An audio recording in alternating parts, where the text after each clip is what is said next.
So the beginning could either be like a band thing, or it could be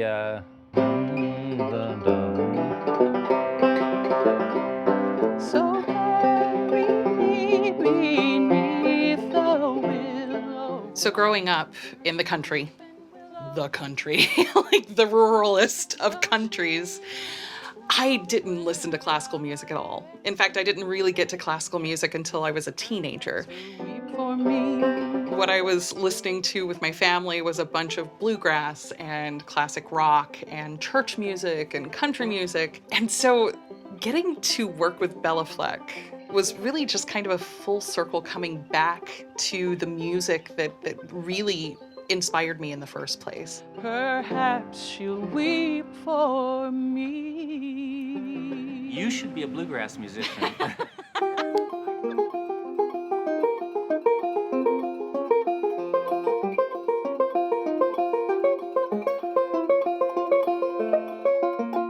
So I come from a valley in the northwest part of Georgia called the Pocket. It's in the foothills of the Appalachian. We are really, really rural. In fact, we just got running water from the county a couple of years ago. The Bartons have this almost section of the valley, so this land is really my home.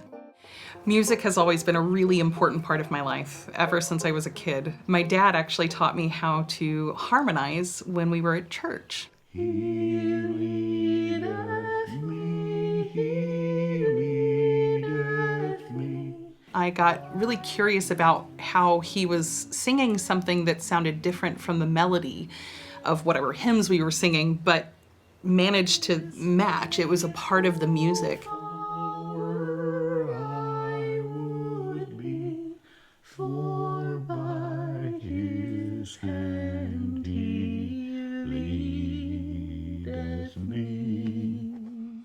What I remember is I knew that you weren't singing the melody.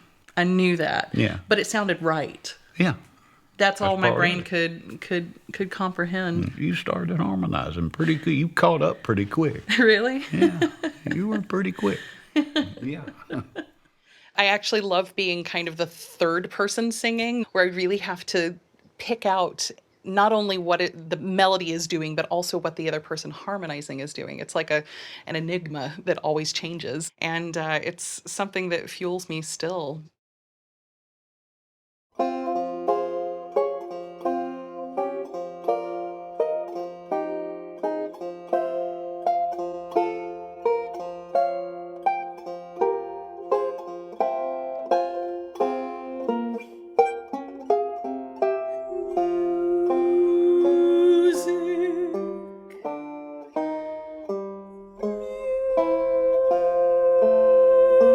Music for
snakes drop, drop, drop, drop, drop, drop, drop, drop, drop from her head, and the whip from out her hand.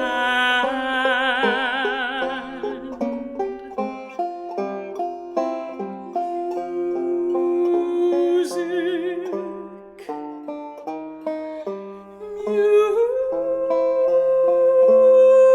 music for a while, shall all your cares beguile, shall all, shall all, shall all your cares beguile, all,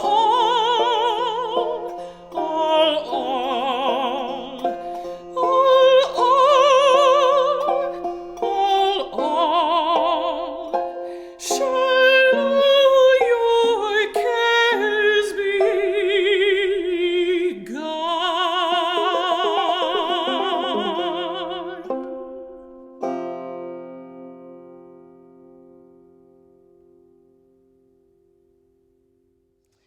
My dad used to play guitar a little bit. I have cousins that play banjo, mandolin. Yeah. My uncle plays banjo too.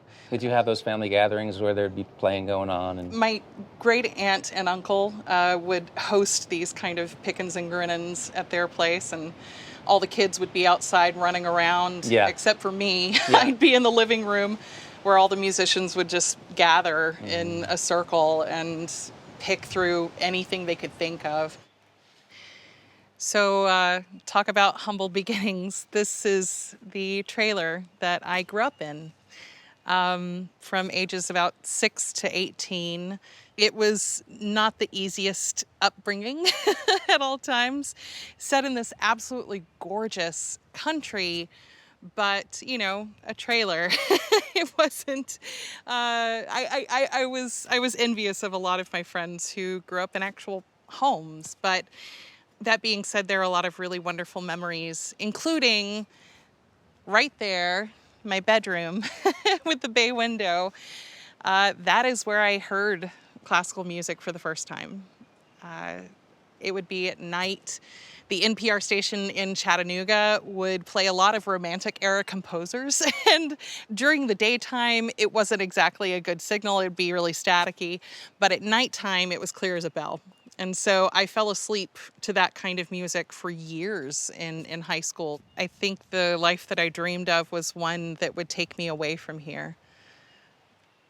It's not an easy journey to find your path in the world, no matter where your path is. I think my journey has been infinitely aided by the fact that my family has been such a support and such a cheerleader for me in all of this. And I still have them. It doesn't matter if I'm standing on the stage at the Met, San Francisco Opera, if I'm at Carnegie Hall, it doesn't matter. It's easy to be brave when you have that kind of encouragement.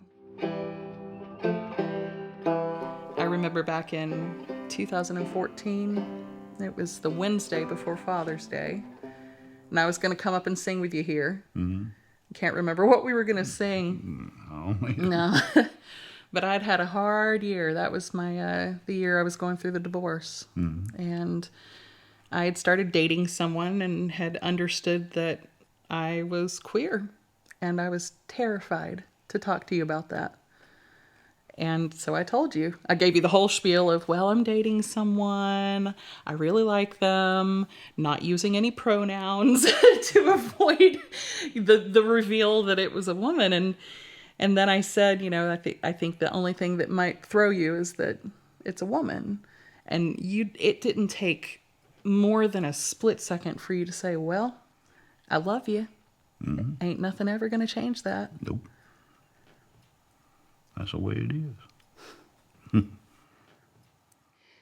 So the BBC invited me to be the guest of the last night of the proms in 2019. You know, people like Sarah Walker, Joyce DiDonato, Renee Fleming, like all of these heroes of mine have been the last night guest. And that spot is just, it's an honor. And I got to raise and wave the pride flag during Rule Britannia. And it was just one of the most amazing experiences of my life. There was an article that went out. The title was "The Last Night of the Proms Isn't Over Until the Fat Bisexual Woman Sings." And I'll be honest, 5 years before that, maybe, that would have devastated me.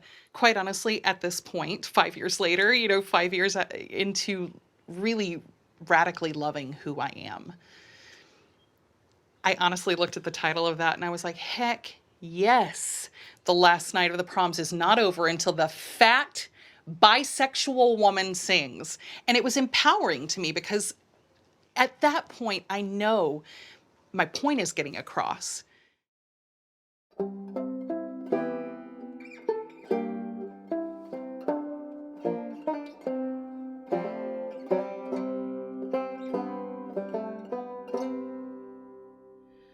My heart is sad and I am lonely for the only one I love. When shall I see her? Oh no, never till we meet in heaven above.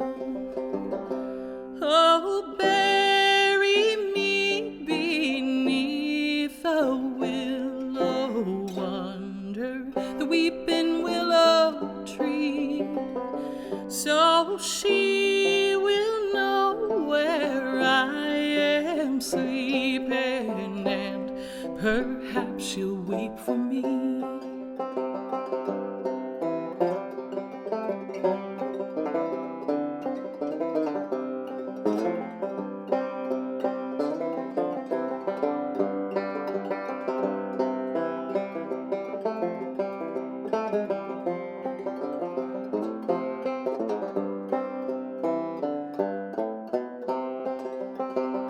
She told me that she dearly loved me. How could I believe her untrue?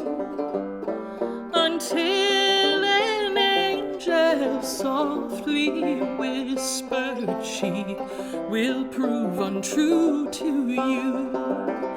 Oh, bury me beneath a willow under the weeping willow tree, so she will know where I am sleeping, and perhaps she'll weep for me.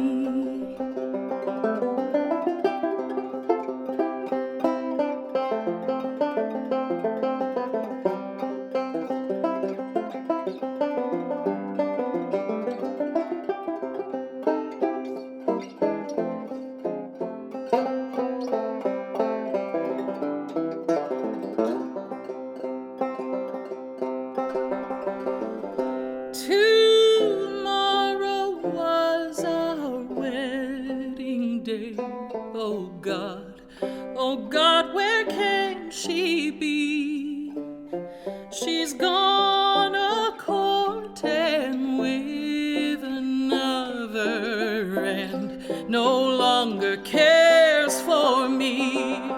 Oh, bury me beneath the willow under the weeping willow tree, so she will know where I am sleeping, and perhaps will weep for me. So she will know where I am sleeping, and perhaps will weep for me.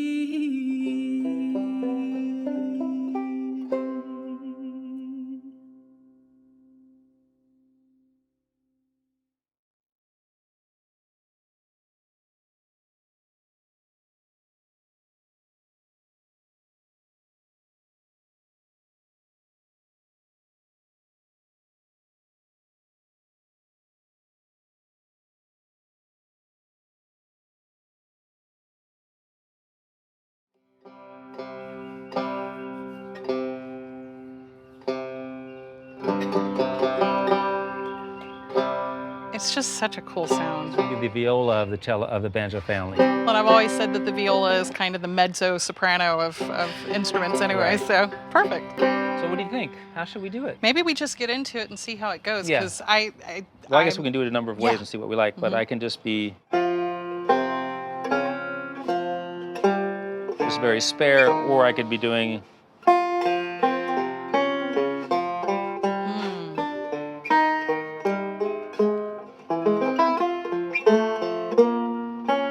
I don't know. I like the second one, honestly. Like, I like the kind of like almost a roll going in there. Yeah. Do you want that to pull back there in that sort of cadence? Where when it goes. Or do you want to keep it? I think keep going, okay. until we get to the and the whip from out her hand.